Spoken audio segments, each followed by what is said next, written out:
تو پھر یہ تو ہے دین کو ترجیح دینا. اسی طرح میرے علم میں پاکستان میں بھی ایسی ایک مثال آئی کہ ایک مسجد ہے جس کے لیے 15 ایکڑ وقف کر دیے گئے ہیں, اور وہاں جو رہائش خطیب صاحب کو, امام صاحب کو دی گئی ہے, وہ کروڑوں روپے کی لاگت سے تعمیر ہوئی ہے, بہترین اس کا روزگار ہے. یہ تو ہے دین کو ترجیح دینا. لیکن اگر آپ اہل دین کی تنخواہیں اتنی مقرر کریں گے جتنی ایک خاکروب کی تنخواہ بھی نہیں ہوتی, وہ بھی اس سے زیادہ کما لیتا ہے, ایک مزدور بھی اس سے زیادہ کما لیتا ہے, تو پھر اگر کوئی شخص آپ کی مسجد کو چھوڑتا ہے, آپ کے دین کو چھوڑتا ہے, قال اللہ و قال رسول کو چھوڑتا ہے, اور وہ تو کہتا ہے کہ مجھے اللہ معاف فرمائے, یہ بہرحال ایک گناہ کی بات ہے لیکن سوچنے کی بھی ساتھ ساتھ بات ہے. وہ کہتا ہے ایک رات کے فنکشن کے مجھے محض ناچنے کے 50,000 ملتے ہیں, تو مجھے دین کے 15,000 روپے دیتے تھے. یہ معاشرے کو اب سوچنا پڑے گا, یہ بندوبست بڑے ضروری ہیں. یہاں میں ایڈ کرنا چاہوں گا اپنے ایک اسکالر دوست کی بات جو مدینہ یونیورسٹی کے فاضل ہیں, اور انگلینڈ میں وہ تراویح پڑھانے گئے. وہ کہتے ہیں کہ وہاں مسجد کو بنانا تھا تو لیکن وہ مسجد کی تعمیر نو شروع نہیں کر رہے تھے. میں نے ان سے پوچھا کہ کیا بات ہے,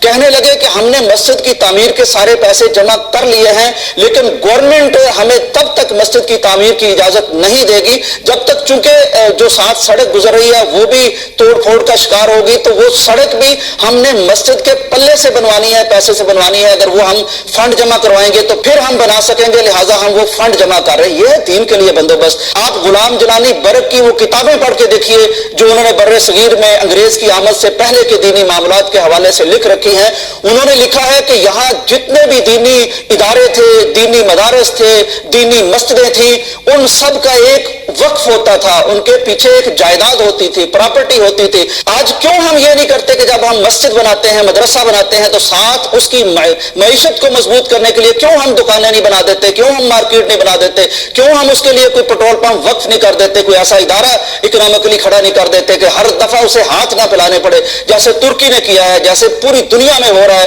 یہ بہت بری بات ہے کہ ایک مسجد کا بل بھی آتا ہے تو سارا دن اعلان ہوتا رہتا ہے کہ مسجد کا بل ادا کرنا, یہ ہماری خامی ہے. ناظرین, جہاں تک اہل علاقہ اور مدعی کی طرف سے یہ موقف اختیار کیا گیا ہے کہ جی ہمارے جذبات مجروح ہوئے ہیں کیونکہ اس نے ہمیں نمازیں پڑھائی تھی, ہمارے جنازے پڑھائے تھے, ہمارے نکاح پڑھائے تھے, میں سوچتا ہوں تمہارے جذبات تو مجروح ہوئے ہیں, لیکن کل قیامت کے روز محمد عربی صلی اللہ علیہ وسلم کا جب سامنا کریں گے اور پتہ چلے گا کہ نبی کے وارثوں کے ساتھ سلوک کیا ہوتا تھا, وہ مجبور کیوں ہوتے تھے مسجد چھوڑنے پر, وہ مجبور کیوں ہوتے تھے کہیں اور نکل جانے کی طرف, تو محمد عربی صلی اللہ علیہ وسلم کے جذبات کیا ہوں گے, کیا ہمیں اس کا کوئی خیال ہے؟ ناظرین, جہاں تک سوال یہ ہے کہ ان نمازوں کا کیا ہوگا, ان جنازوں کا کیا ہوگا, ان نکاحوں کا کیا ہوگا جو اس شخص نے پڑھائے ہیں اور اب اس نے خواجہ سرا بن گیا ہے, یا پہلے سے بھی اس میں کچھ جنس کی تبدیلی کے معاملات تھے لیکن وہ نمازیں پڑھاتا رہا. تو بات یہ ہے کہ اسلام میں کوئی تیسری جنس انسانوں کی نہیں رکھی گئی, دو ہی جنسیں ہیں, کمی بیشی ہر شخص میں ہوتی ہے. جیسے ایک شخص طاقتور ہو سکتا ہے, ایک کمزور ہو سکتا ہے, اسی طرح یہ جو انسانی اعضاء ہیں اس میں بھی کمی بیشی ہو سکتی ہے. تو فقہائے کرام نے اس حوالے سے جو ہمیں بتا رکھا ہے, جو اسلام کی واضح تعلیمات ہیں, وہ یہ ہیں کہ جو شخص کمی بیشی کے ساتھ جس جنس کے ساتھ زیادہ مشابہ ہوگا اس پر وہی حکم ہوگا, اگرچہ وہ کمزور ہو جسمانی اعتبار سے, مردانہ قوت کے اعتبار سے, لیکن اگر اس کے نشانات, اس کے آثار, اس کی چیزیں مرد کے ساتھ زیادہ ملتی ہیں تو وہ مردوں میں شمار ہوگا, اگر عورتوں کے ساتھ زیادہ ملتی ہیں تو وہ عورتوں میں شمار ہوگا. یہ شخص چونکہ مردوں کے مشابہ ہے, اگرچہ کوئی کمزوری بھی ہو, بلکہ ٹھیک ٹھاک مرد ہے, اولاد اس کی نہیں ہوئی یا بیوی چلی گئی, وہ کمزوریاں ہوتی ہیں, لیکن شرعی اعتبار سے یہ مرد تھا, اس کی پڑھائی ہوئی نمازیں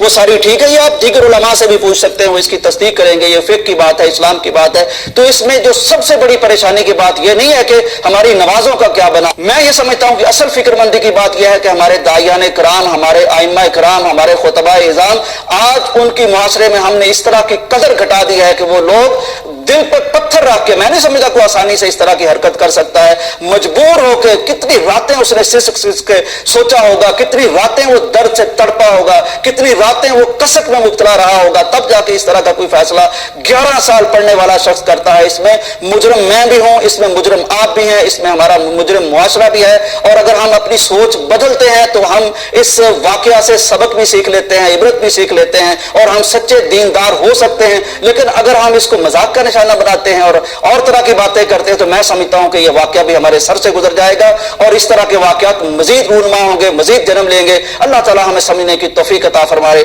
اجازت دیجیے, اللہ حافظ.